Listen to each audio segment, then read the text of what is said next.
Hello and good morning again. So ito po ating mga kasama.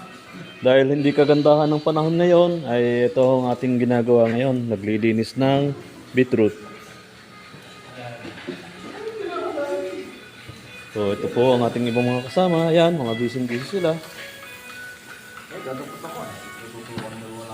At laging ang taga Laurel ay nagre-request na siya kuhanan. Kaway-kaway. Yun. Taga Laurel. Yung taga-tagal Talisay, oh, ayaw man lang tumingin.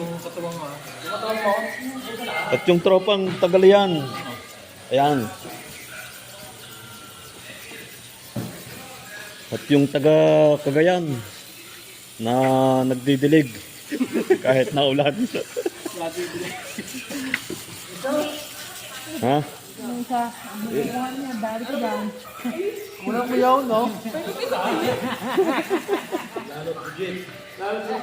Kinukuha na. Ayan, oh, kukuha na rin natin. Oh. Ayan.